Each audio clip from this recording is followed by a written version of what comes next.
afternoon, students. Myself Azwar, assistant professor at the Algarve Institution. The subjects which I am going to take is the taxation laws. इस subjects में जो है हम अपने India का जो डिफरेंट टैक्स है उसके जो लॉज हैं उसको हम पढ़ेंगे. इनफैक्ट टैक्सेस अलग अलग जो हैं उनको नहीं पढ़ेंगे, बेसिकली हम लोग टैक्स के लॉज को पढ़ेंगे, जिसके अंदर हम ये देखेंगे कि जो है how to calculate the income of a person और एन फर्म, डिफरेंट हेड्स जिसको हम देखेंगे, जैसे सैलरी हो गया, इनकम फ्रॉम हाउस प्रॉपर्टी हो गया, profit and gains from business और प्रोफेशंस हो गया, कैपिटल गेंस हो गया, इनकम फ्रॉम अदर सोर्सेज हो गए. ये 5 हेड्स हम अपने इस सब्जेक्ट्स में इसको देखेंगे. कैलकुलेशंस देखेंगे, इसका वेल्थ का कैलकुलेशंस देखेंगे, एज वेल एज जो है इस वक्त जो है गवर्नमेंट ऑफ इंडिया की तरफ से जो प्रैक्टिस चल रही है टैक्स की, उसको हम टैक्सेशन लॉज में कैलकुलेट करेंगे, देखेंगे कि कैसे इसको हमको डील करना है.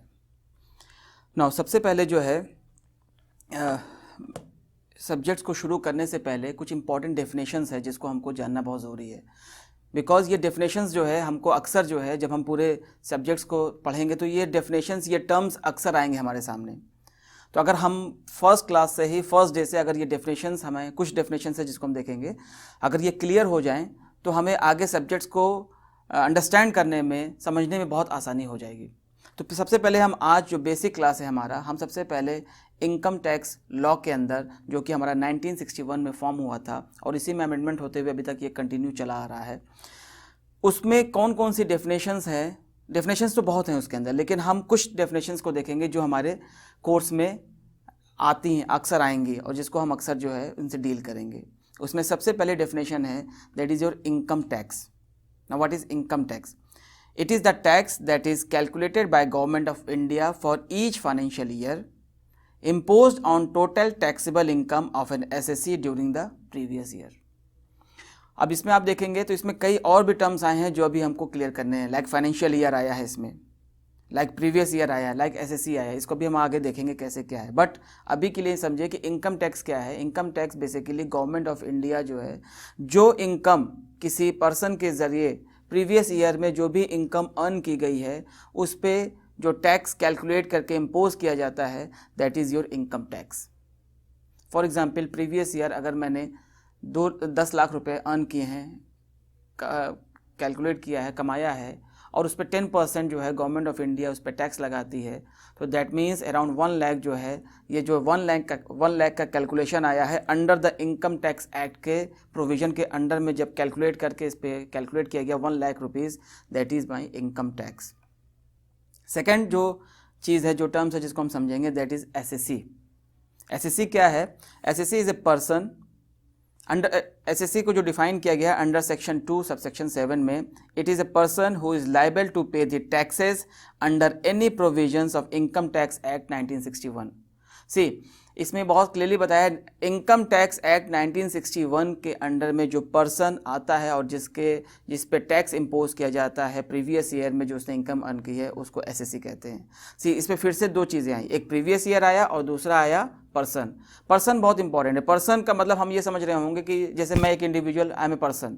तो पर्सन का मतलब हम समझते हैं, हम अभी तक जो जानते हैं अपने लिटरेचर में जो हमने पढ़ा है, पर्सन का मतलब एक इंडिविजुअल मैन, एक individual human being, that is person. But it is not under the income tax act. Under income tax act person has been defined in a different way, उसको भी अभी हम देखेंगे. तो SSC कौन है? SSC एक पर्सन है जिसने पिछले साल प्रीवियस ईयर में जो इनकम अर्न की है उस पर जो टैक्स इम्पोज किया गया है under the income tax act 1961, इस प्रोविज़न के अंडर जो टैक्स इम्पोज किया गया है उस पर्सन के ऊपर, तो उस पर्सन को हम कहेंगे SSC. Third is assessment. Assessment क्या है? असेसमेंट बेसिकली अगर हम इसको डिफाइन करें, assessment is primarily a process of determining the correctness of income declared by the SSC and calculated the amount of tax payable by him. अगर हम इसको और क्लियर करें तो असेसमेंट का बेसिकली मतलब होता है, SSC अभी से पहले हम लोग इसको क्लियर कर चुके हैं, SSC एक पर्सन है. SSC ने जो अपनी इनकम को डिक्लेयर किया है गवर्नमेंट के सामने, तो असेसमेंट का मतलब होता है गवर्नमेंट उस इनकम को एसेस करे, उस गवर्नमेंट उस इनकम को कैलकुलेट करे, फर्दर कैलकुलेट करे कि जो एसएससी ने जो इनकम डिक्लेयर किया क्या वो सही प्रोसीजर से सही तरीके से कैलकुलेट करा है कि नहीं, उसको कैलकुलेट करे, प्लस उस पर जो टैक्स बनता है वो उस पर टैक्स इम्पोज करे। That is means assessment, assess करना। Now the fourth is assessment year, SSC assessment. Now the fourth is assessment year. Assessment year under the, it is being defined under the section 2 subsection 9 of Income Tax Act 1961. Assessment year is the 12-month period commencing on 1st April till 31st March of next year. It is the year in which the income of previous year is assessed. ये तो income tax act के under जैसे define किया मैंने वैसे आपको पढ़ दिया, लेकिन अगर मैं समझाने के लिए कहूँ तो असेसमेंट ईयर वो ईयर होता है जिस ईयर में एसएससी या पर्सन की इनकम को कैलकुलेट करके उस पर टैक्स इम्पोज किया जाता है, और इसका जो ईयर है वो कैलेंडर ईयर ना हो के फाइनेंशियल ईयर है। दैट मीन्स 1 अप्रैल से 31 मार्च।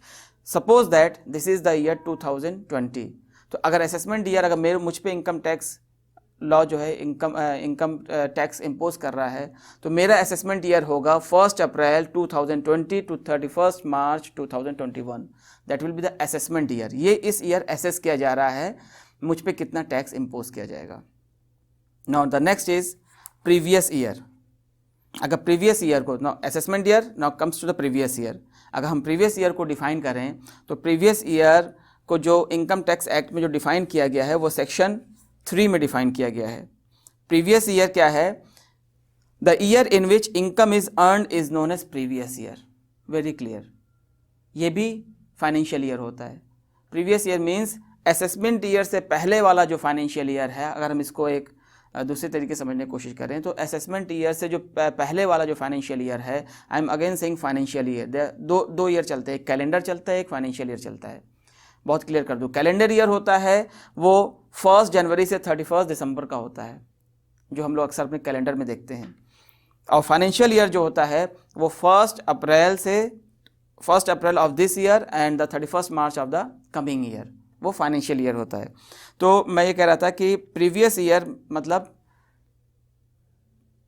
असेसमेंट ईयर से पहले वाला जो फाइनेंशियल ईयर है उसको प्रीवियस ईयर कहते हैं, और उस ईयर में जो इनकम अर्न की जाती है उसका वो प्रीवियस ईयर कहलाता है। लाइक अगर आप ये असेसमेंट ईयर देखें 1 April 2020 to 31 March 2021, this will be your assessment year. लेकिन अगर इस असेसमेंट ईयर का प्रीवियस ईयर देखेंगे तो that will be the 1 April 2019 to 31 March 2020। That will be the previous year, जिस ईयर में इनकम अर्न की गई है।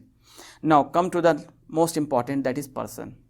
जैसे मैंने पहले बताया, पर्सन का मतलब अगर हम क्या समझते हैं, पर्सन का मतलब हम ये समझते हैं कि एक इंडिविजुअल, एक ह्यूमन बीइंग, जैसे मैं। तो अगर पर्सन को अभी तक हम लोगों ने जब अपने लिटरेचर में पढ़ा है वो एक इंडिविजुअल, एक ह्यूमन है, लेकिन इनकम टैक्स में, इनकम टैक्स एक्ट में पर्सन को अलग तरीके से डिफाइन किया है। कैसे डिफाइन किया है? इसको जो है पर्सन को सेक्शन 2 सबसेक्शन 31, सेक्शन याद करना बहुत ज़रूरी है, क्योंकि अगर हम सेक्शन से मेंशन कर देंगे किसी चीज़ को तो वो चीज़ें बहुत क्लियर हो जाती हैं। Under section 2 under subsection 31 of income tax act 1961 a person would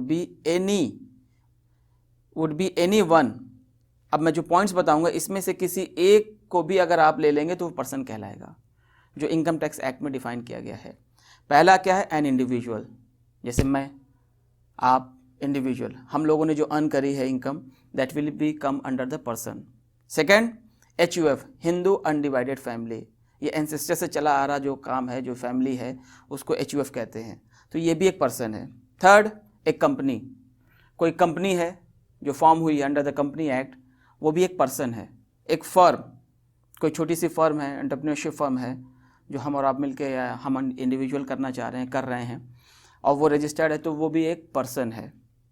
next, association of person, मतलब group of individuals, group of persons अगर जुड़ के कोई काम कर रहे हैं, किसी ऑब्जेक्टिव को पूरा कर रहे हैं और उससे इनकम अर्न कर रहे हैं, तो वो भी एक पर्सन कहलाएंगे।